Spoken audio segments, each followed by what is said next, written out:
오늘 아침 뉴스 연구소.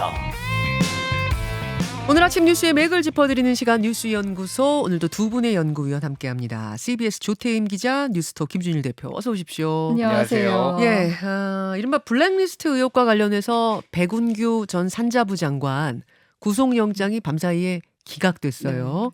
요 소식은 잠시 후에 따로 떼서 저희가 좀 길게 전해드리기로 하고 미국부터 가죠. 네, 자이언트 스텝. 네, 연준이 금리를 대폭 인상했습니다. 네, 미 중앙은행이 연방준비제도가 0.75%포인트 금리 인상을 결정했습니다. 금리 인상을 일컫는 말이 베이비 스텝, 빅 스텝, 자이언트 스텝 이런 말들이 있는데 보통 0.25% 금리 인상이 일반적이에요. 예. 이를 뛰어넘어 한 번에 이제 0.5%포인트 올리는 걸 빅 스텝, 이걸 더 뛰어넘어 이제 세 단계 뛰어넘었다고 하죠. 0.75%포인트 올리는 게 자이언트 스텝인데 네. 이 자이언트 스텝을 결정한 겁니다. 자이언트 스텝을 결정하게 된 건 물가 때문입니다. 지난주 발표된 5월 소비자 물가 지수가 8.6%로 시장의 예상을 훨씬 뛰어넘어 이제 높게 나타났어요. 네.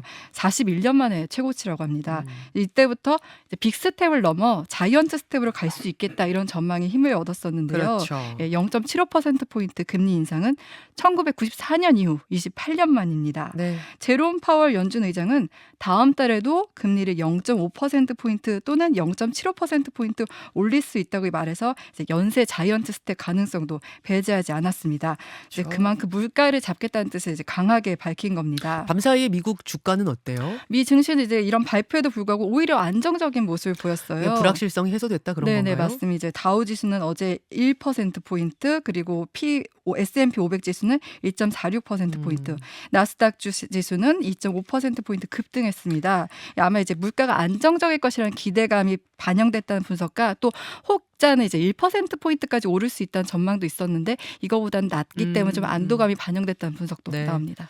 김준일 대표 예. 주목할 부분이요.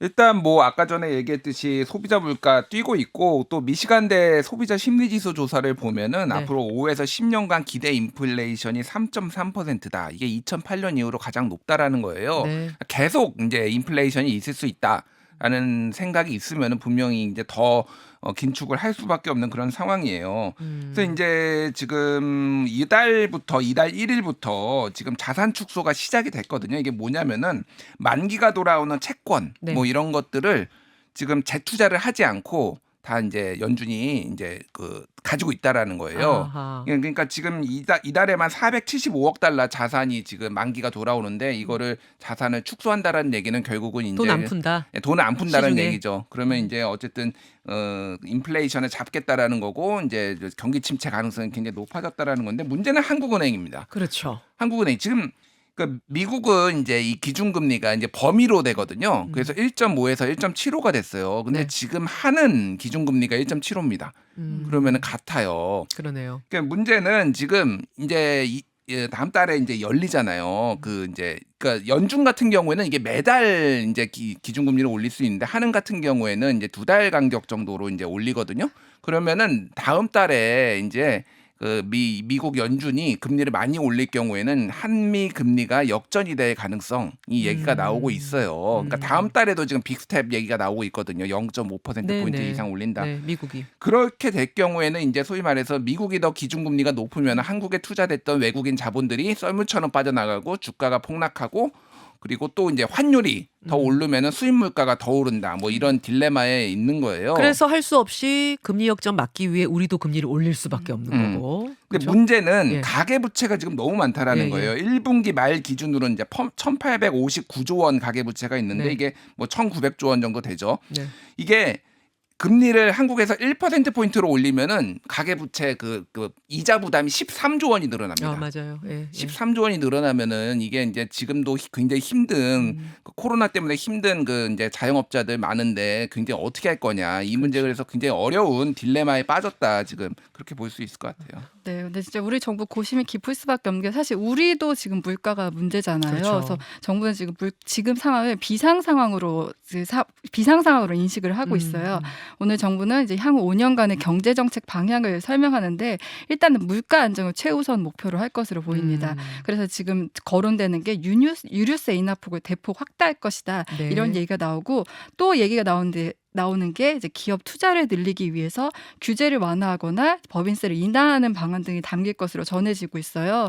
어제 권성동 원내대표도 이제 규제 개혁이 필요하다 이렇게 주장하기도 했었는데, 근데 지금 사실 정부 상황도 녹록치 않은 게 지금 타개할 수 있는 방법이 몇 개 없어요. 왜냐하면은 지금 유류세 인하 말씀하셨는데 그것도 최대한으로 해봤자 37%. 맞습니다. 57원 정도, 리터당 57원 정도 더 깎아주는 거라면서요. 그리고 지금 물가 인상폭이 너무 크다 보니 유류세 인하 효과가 상쇄되고 있잖아요. 그러니까요. 그 효과가 나타나지 않고 있는데, 거기다 지금 말씀하신 것처럼 지금의 물가 상황은 사실 우리나라 경제의 문제라기보다는 세계적인 공급 문제로 인한 거잖아요. 예. 그렇다면 정부는 지금 방향이 묘책이 없고 또 추경 등을 할 경우는 또 물가가 또 오를 수 있다는 점 때문에 지금 딱히 풀지도 못하고. 방법이 없는 상황입니다. 이러저니 저게 걸리고 저러자니 이게 걸리고 참 딜레마적인 상황.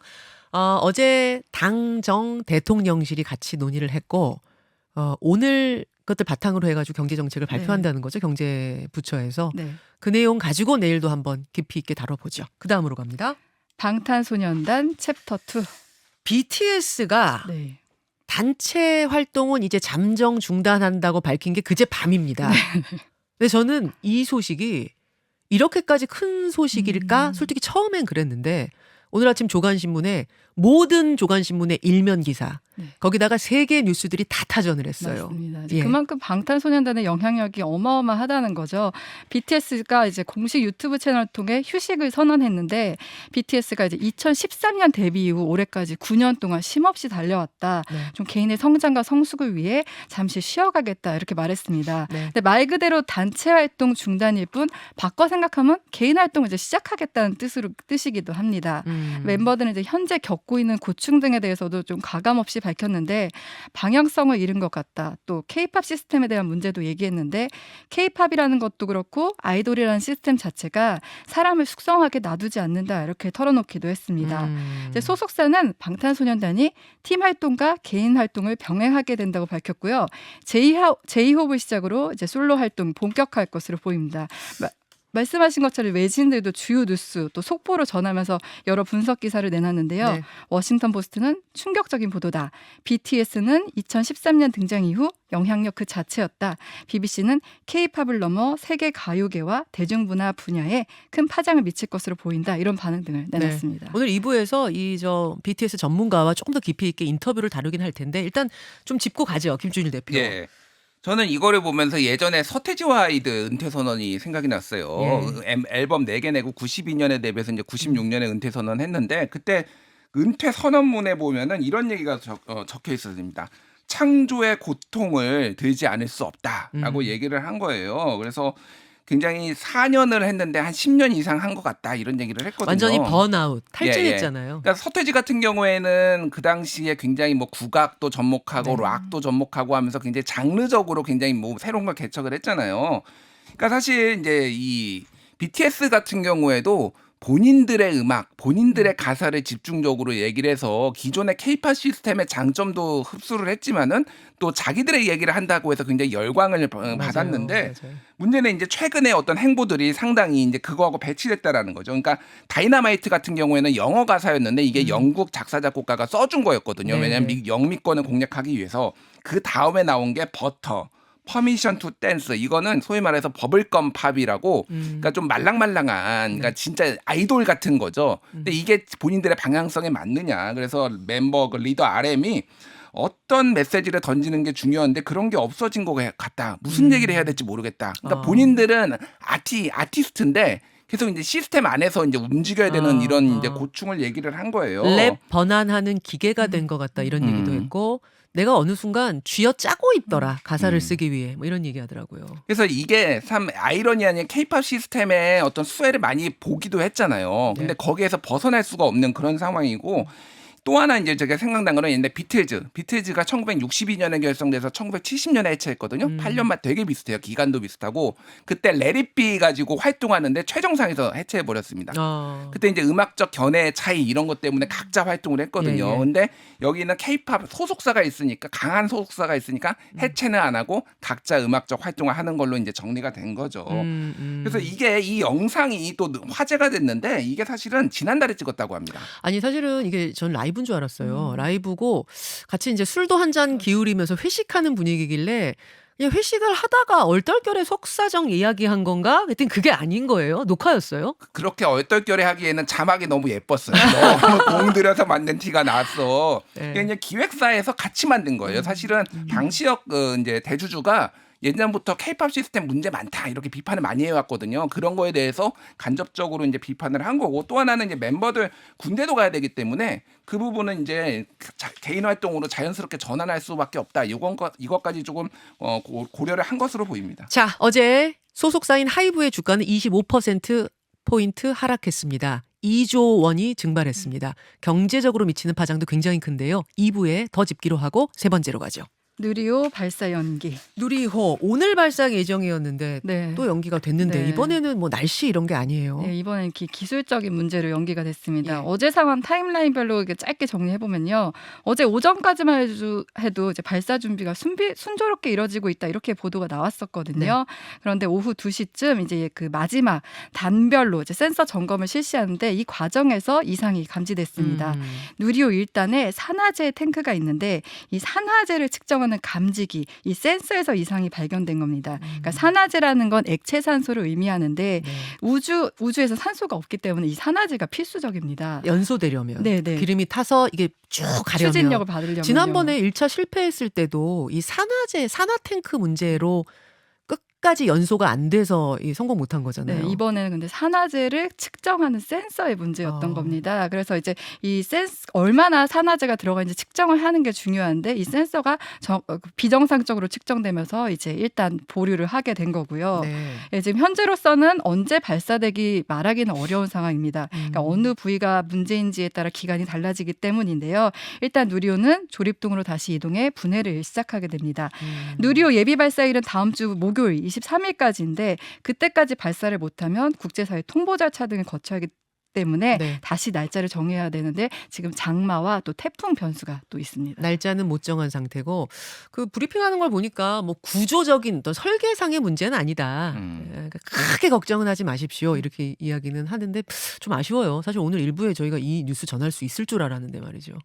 그러니까 지금 누리호 1호가 1차 발사가 지난해 10월 21일에 네. 이제 있었어요. 그때 기억하실지 모르겠는데 3단 분리거든요. 네네. 그래서 1차, 2차까지는 됐는데 3차에서 제대로 추진력을 받지 못하게 해가지고 원래 궤도에 오르지 못했는데 네. 그때 이제 전문가들이 분석을 하기를 산화제가 밖으로 누출이 되면서 이게 제대로 못됐다라는 건데 이번에도 산화제 탱크 센서, 그러니까 산화제가 상당히 중요하다라는 걸 이제 다시 한번 확인할 수가 있었습니다. 그렇죠. 그래서 이제 이게 어떤 의미였냐, 뭐 전에도 잠깐 말씀드렸지만은 우리 기술로 지금 완벽하게 만든 거예요. 그 전에는 러시아 기술을 어느 정도 도입을 했는데 완벽하게 우리 기술로 해가지고 1989년에 항공우주연구원 만들어지고 2009년에 나로 우주센터 만들어지고 그리고 2013년에 나로 3차 발사 성공하고 그러면서 그때는 러시아 기술 도움받고 이번에는 완전히 우리 기술로 하는 거였는데 이게 조금 미뤄진 것에서 상당히 아쉽다라는 거고, 지금 어쨌든 전 세계 우주 산업 규모가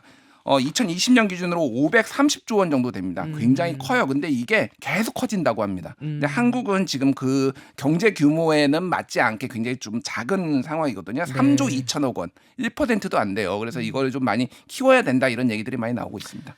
자, 여기까지 두 분 수고하셨습니다. 감사합니다.